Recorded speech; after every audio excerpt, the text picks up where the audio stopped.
Channel को subscribe जरूर करें फिनेंस रिलेटेड वीडियोस के लिए। हेलो फ्रेंड्स, मेरा नाम है अभिमन्यु और वेलकम करता हूं आप सबों का मेरे चैनल पे।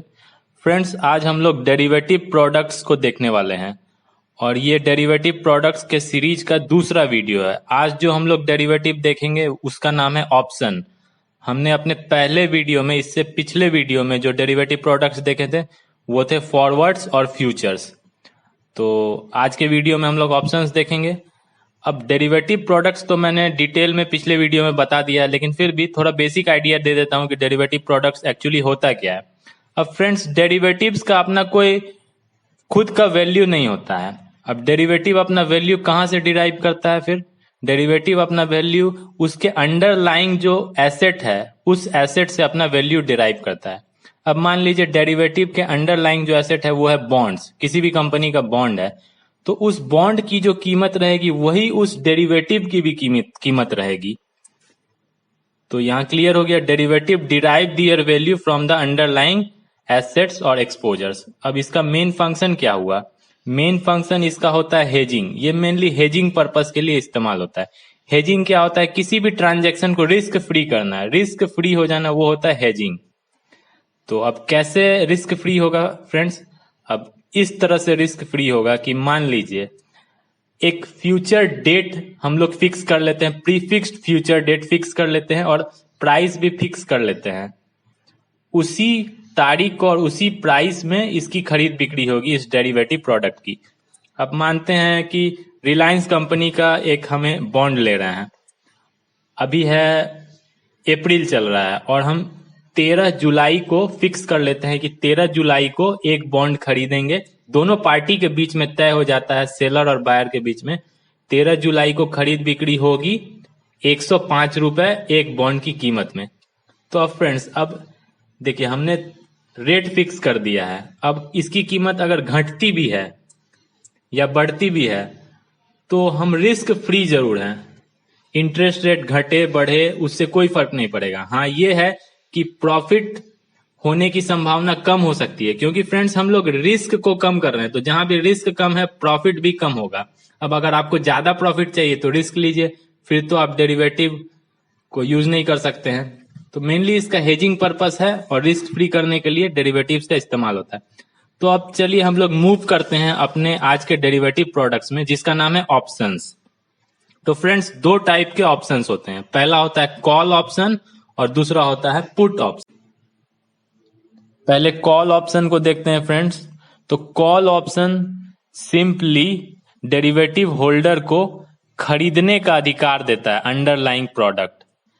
मतलब डेरिवेटिव होल्डर के पास यह अधिकार मिल जाता है कि वो पहले से तय की हुई डेट में, फ्यूचर डेट में और पहले से तय की गई रेट में उस एसेट को, पर्टिकुलर एसेट को खरीद सकता है। ये अधिकार देता है कॉल ऑप्शन।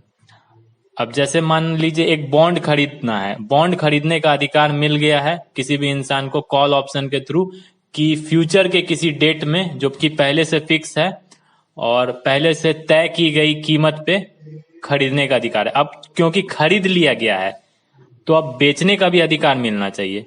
तो पुट ऑप्शन जो होता है फ्रेंड्स, बेचने का अधिकार देती है होल्डर को, डेरिवेटिव होल्डर को। वो जो अंडरलाइंग एसेट है, पर्टिकुलर एसेट को पहले से तय की गई फ्यूचर डेट में बेचने का अधिकार देती है और पहले से तय की गई रेट में बेचने का अधिकार देती है। तो बिल्कुल दिमाग में बिठा लीजिए, call option buy, put option cell.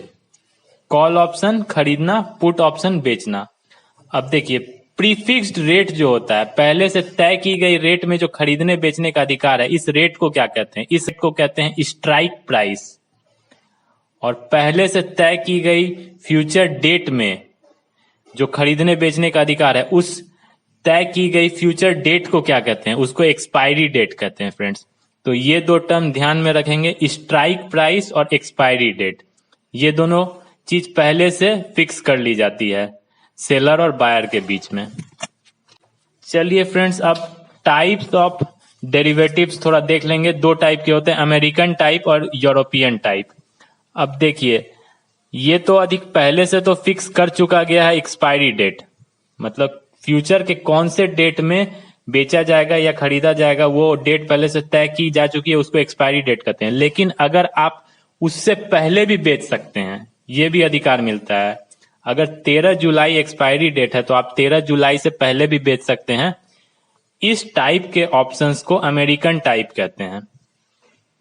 और यूरोपियन टाइप एक दूसरा टाइप होता है जिसमें आपको उसी फ्यूचर डेट में ही बेचना होगा, आप पहले बेच या खरीद नहीं सकते हैं। तो ये हो गया यूरोपियन टाइप। और इंडिया में mainly European type of option he use होता है। फ्रेंड्स, अब हम लोग 3 बहुत ही इंपॉर्टेंट टर्म्स को बिल्कुल ध्यान से देखेंगे। पहला है एटीएम, दूसरा है आईटीएम और तीसरा है ओटीएम। तो सबसे पहला टर्म हम लोग देखते हैं एटीएम, जिसका फुल फॉर्म है एट द मनी। तो अब एटीएम देखने से पहले हम लोग कुछ टर्म जान जाते हैं। स्ट्राइक प्राइस हम लोग को पता है। स्ट्राइक प्राइस वो प्राइस है जो कि हम लोग पहले से तय करके रखते हैं कि इसी प्राइस में हम लोग फ्यूचर में खरीदेंगे या बेचेंगे प्रोडक्ट को। और दूसरा होता है फॉरवर्ड रेट। अब क्योंकि हम लोग फ्यूचर में खरीदेंगे या बेचेंगे, अगर हम लोग पहले से तय करके नहीं रखते हैं तो हम लोगों को फॉरवर्ड रेट में खरीदना या बेचना पड़ता है। और फॉरवर्ड रेट पहले से तय फिक्स नहीं रहता है, तो ये घट भी सकता है, बढ़ भी सकता है, क्योंकि इंटरेस्ट रेट पे और बहुत सारे फैक्टर्स पे डिपेंड करता है। तो अब एटीएम जान लेते हैं क्या है। एटीएम एट द मनी वो पोजीशन है जिसमें स्ट्राइक प्राइस और फॉरवर्ड रेट दोनों बराबर होते हैं। ठीक है, तो इसमें नो प्रॉफिट नो लॉस होता है। खरीदने और बेचने वालों दोनों के लिए नो प्रॉफिट नो लॉस होता है, क्योंकि ये स्ट्राइक प्राइस और फॉरवर्ड रेट दोनों सेम रहते हैं। अब दूसरा जो हम लोग देखेंगे फ्रेंड्स वो है आईटीएम, इन द मनी। अब इन द मनी दोनों केसेस में देखेंगे, कॉल ऑप्शन में और पुट ऑप्शन में भी। तो सबसे पहले हम लोग कॉल ऑप्शन में देखते हैं। अगर स्ट्राइक प्राइस कम है फॉरवर्ड रेट से कॉल ऑप्शन में, तो वो इन द मनी सिचुएशन है। अब इन द मनी सिचुएशन में डेरिवेटिव होल्डर को बेनिफिट होता है, गेन होता है, फायदा होता है। अब क्योंकि कॉल ऑप्शन में खरीदा जाता है, तो अगर स्ट्राइक प्राइस कम है फॉरवर्ड रेट से, मतलब हम खरीदेंगे कम प्राइस में, फॉरवर्ड रेट ज्यादा है क्योंकि हमने पहले से फिक्स करके रखा है स्ट्राइक प्राइस जो कि कम रहता है, तो हमें फायदा है, खरीदने वाले को फायदा है। तो ये in the money mainly in the money होता है, बेनिफिट होने का चांसेस मिलता है, गेन चांस है इन द मनी। और अब पुट ऑप्शन में देखेंगे in the money case. Put option में क्या होता है, स्ट्राइक प्राइस ज्यादा रहता है फॉरवर्ड रेट से। अब पुट ऑप्शन में क्योंकि बेचना रहता है, तो हमने जो पहले से तय किया हुआ प्राइस है, अब हम उसमें अगर बेचेंगे और अगर वो प्राइस जो है बढ़ रहा है फॉरवर्ड रेट में, मान लीजिए अगर आपने पहले से प्राइस तय नहीं किया है और फॉरवर्ड रेट में 2 महीने के बाद जब आपको बेचना है तो उसका रेट घट गया है, तो आपको नुकसान हो जाएगा बेचने में। लेकिन स्ट्राइक प्राइस के हाई होने के कारण फॉरवर्ड रेट से अब आपको फायदा होगा, क्योंकि अब आप बेच रहे हैं। तो इन द मनी में मेनली गेन सिचुएशन है। अब हम लोग तीसरा पॉइंट जो देखेंगे वो है ओटीएम। ओटीएम में लॉस होता है, नुकसान होता है। तो दोनों केसेस में देखेंगे, कॉल ऑप्शन में भी और पुट ऑप्शन में भी। अब कॉल ऑप्शन में फ्रेंड्स स्ट्राइक प्राइस ज्यादा होता है फॉरवर्ड रेट से। तो अब थोड़ा समझेंगे, कॉल ऑप्शन में क्योंकि हम लोगों को खरीदना है, तो हम लोग उम्मीद करेंगे कि कम प्राइस में हम लोग खरीदें, लेकिन उल्टा है, स्ट्राइक प्राइस जो कि हम लोग का पहले से तय किया हुआ प्राइस है वो बढ़ा हुआ रहता है फॉरवर्ड रेट से। भविष्य में 2 महीने के बाद फॉरवर्ड रेट घट गया है, लेकिन हमने तो पहले से प्राइस फिक्स करके रखा है कि भाई हम इस प्राइस में खरीदेंगे, और फ्यूचर में प्राइस घट गया है तो हमारा नुकसान है वहां पे, क्योंकि हमने पहले से प्राइस तय करके रखा है, तो हमको उसी रेट में मजबूरन खरीदना पड़ रहा है। तो ये हो गया OTM, out of the money. अब पुट ऑप्शन में भी ये केस देखेंगे। पुट ऑप्शन में क्या होता है, बेचना रहता है। तो हम लोग क्या चाहेंगे, जब हमें बेचना है तो वो रेट हाई हो, लेकिन हमने पहले से तय करके रखा है कि वो रेट में ही हम बेचेंगे, और 2 महीने के बाद वो रेट बढ़ा हुआ है। मान लीजिए हमने पहले से तय करके रखा है कि हम 50 रुपए में बेचेंगे, स्ट्राइक प्राइस 50 रुपए है, लेकिन 2 महीने के बाद जो उसका फॉरवर्ड रेट रहेगा वो मान लीजिए 54 रुपए हो जाता है। लेकिन हम तो 54 में नहीं बेच सकते हैं, क्योंकि हमने पहले से तय करके रखा है स्ट्राइक प्राइस 50, इसलिए हमारा नुकसान होता है। इस केस को हम लोग ओटीएम कहते हैं फ्रेंड्स, पुट ऑप्शन में स्ट्राइक प्राइस कम होता है फॉरवर्ड रेट से। ठीक है फ्रेंड्स, उम्मीद करता हूं आप सभी लोगों को एटीएम, आईटीएम, ओटीएम ये तीनों केस समझ में आ गया होगा। तो ये ऑप्शन वाला ये वीडियो मैं यहीं पर अब बंद करता हूं और अपने नेक्स्ट वीडियो में मैं स्वैप्स को पढ़ाऊंगा आप लोगों को।